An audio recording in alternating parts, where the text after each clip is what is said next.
Meu nome é Vera Lúcia Rolim Coelho, eu nasci em Castro, Paraná. Meu pai era Jair Rolim de Moura e minha mãe Maria Trindade Ribas Moura. Tenho 74 anos.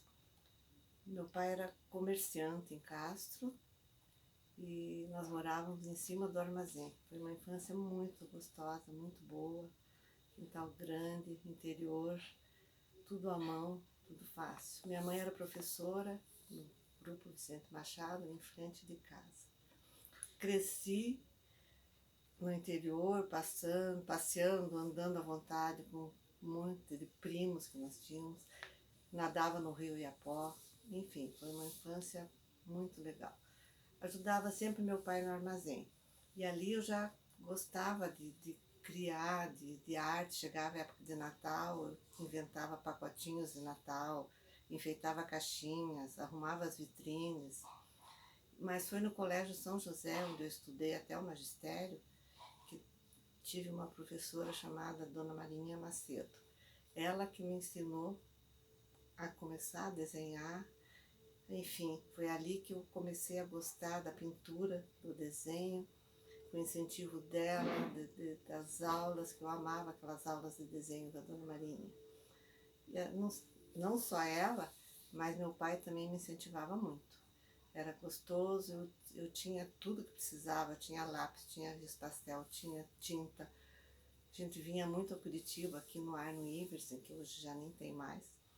Comprávamos tinta, tela, pincel, e ele tudo achava lindo que eu fazia. Eu trabalhava muito com telas, com rosto principalmente, eu gostava muito de fazer. E foi assim, até que aos 22 anos eu me casei. Antes de me casar eu fiz o concurso para professora. Passei muito bem, mas não assumi, porque daí estava noiva e ia casar e morar em São Paulo, estado de São Paulo, no interior. Então não assumi o cargo de professora. Morei em Assis, estado de São Paulo, onde morava minha irmã, por 2 anos. Lá o Paulo, meu marido, era professor, e 2 anos, dois e meio depois, nós voltamos para Curitiba. Aqui nasceu minha primeira filha e eu dei um tempinho nas telas, porque não estava dando muito tempo.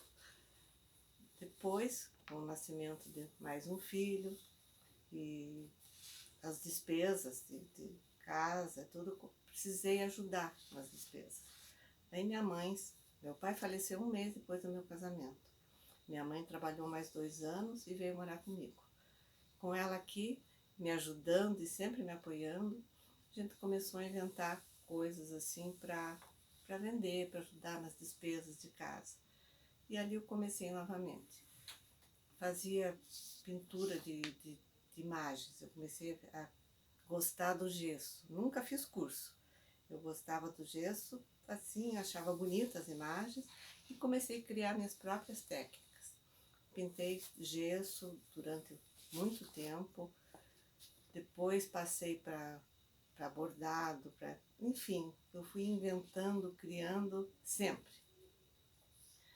Até que quando a gente mudou de casa, eu tinha um espaço um pouco maior, eu comecei a dar aula de pintura para as minhas vizinhas, ensinando as minhas técnicas, a maneira que eu tinha criado e inventado.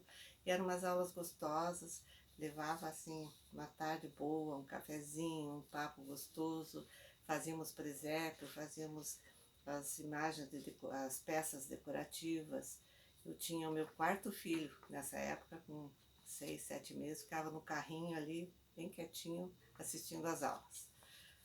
Depois passou o tempo, uma vizinha desiste, outra cansa, outra muda, enfim, eu parei com as aulas, mas continuei. Daí na época, antes de inventar meus tecidos, eu fiz ovos de chocolate para Páscoa.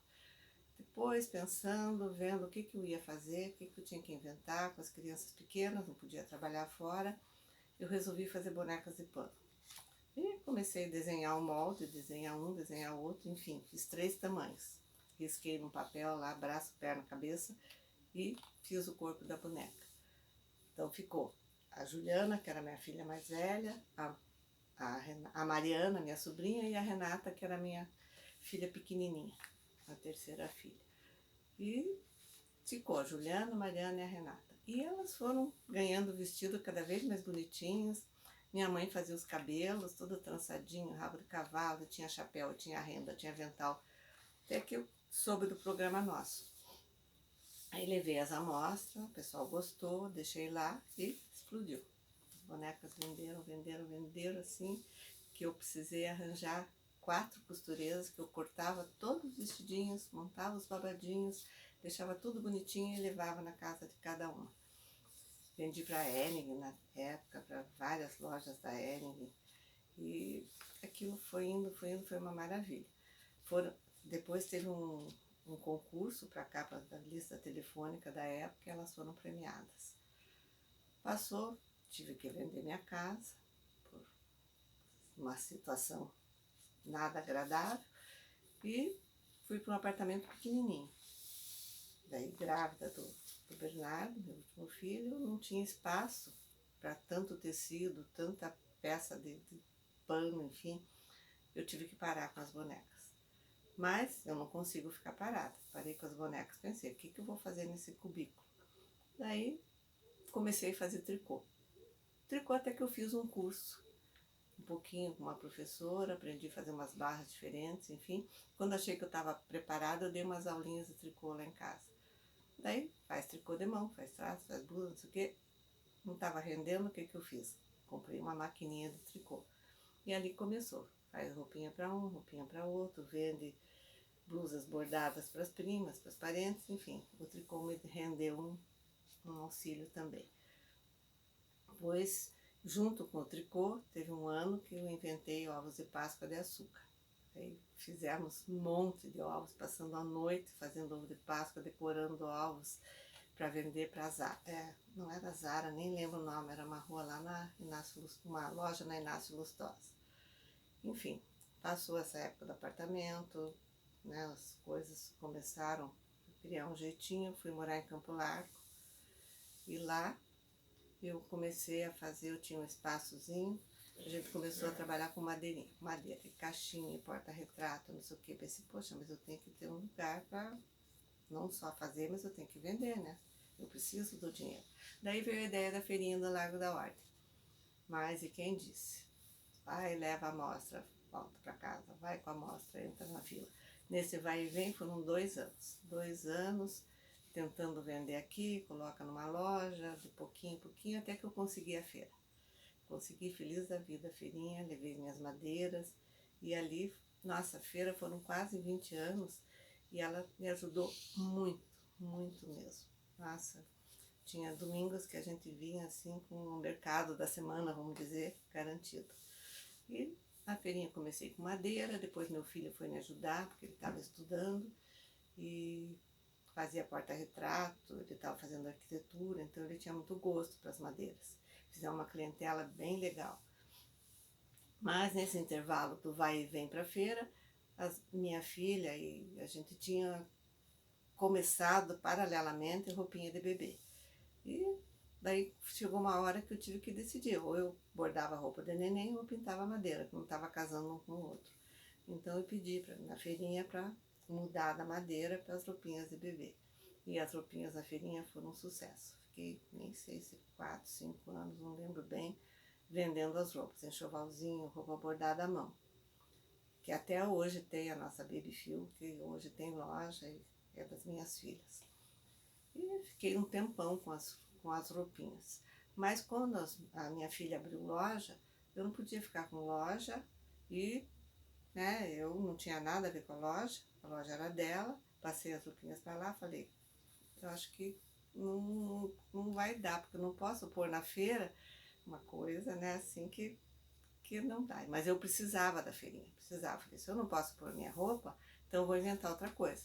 Fui falar com a Marili, falei, Marili, então o que você acha da gente colocar doces? Eu adoro fazer doces, já fiz doce para fora e tal, vamos experimentar o doce.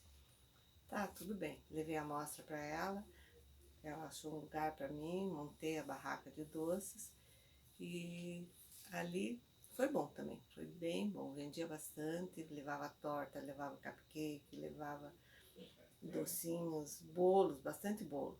Enfeitava nos pacotes com laço e tal, e os bolos. Mas nesse bolo vai bem, eu fiquei doente. Comecei a me sentir cansada, minha mãe estava velhinha, eu achava que o cansaço era função da avó, né, doentinha. Mas enfim, minha mãe faleceu, eu resolvi fazer um check-up, estava com um problema sério do coração, precisava fazer uma cirurgia. Então o que aconteceu? Eu tive que me afastar da feirinha. Afastei por vários meses, me fez bastante falta, aliás.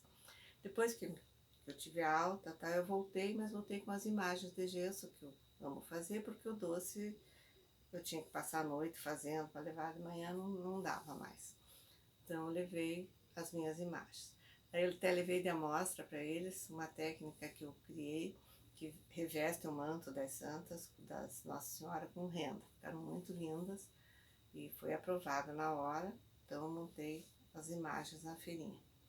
E, nossa, eu amava aquela feirinha, muito gostoso.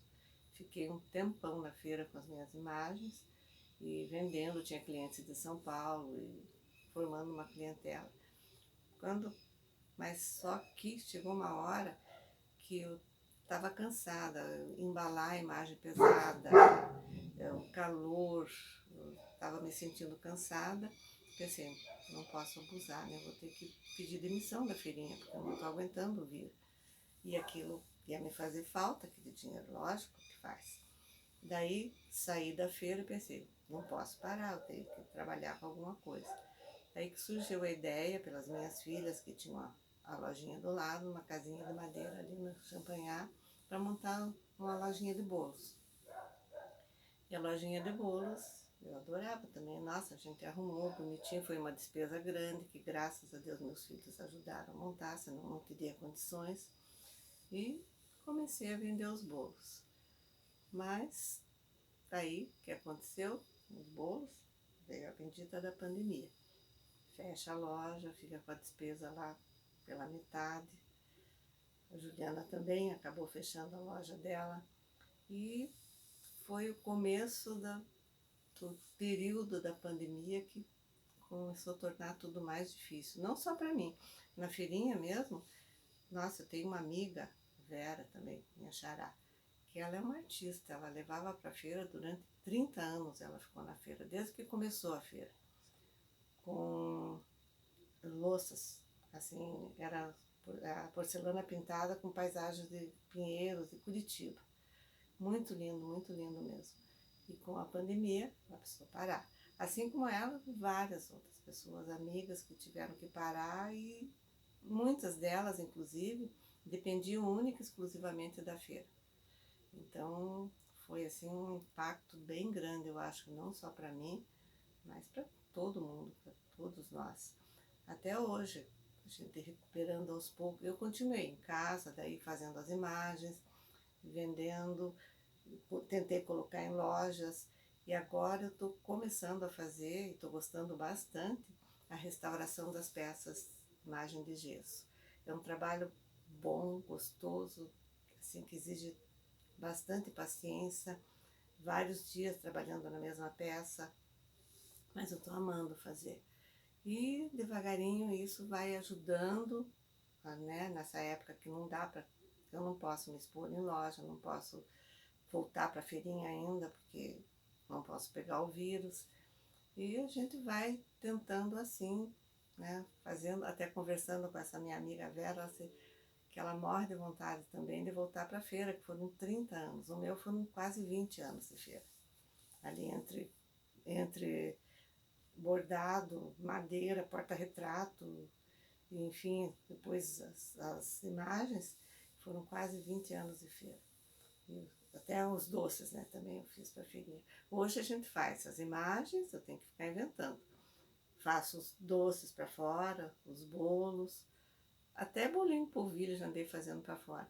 Mas tudo assim, a gente tem que esperar que as coisas melhorem, que o tempo passe, que esse vírus dê uma trégua, que a gente possa realmente voltar a trabalhar ou numa feira, ou expor em lojas, ou poder se reinventar melhor.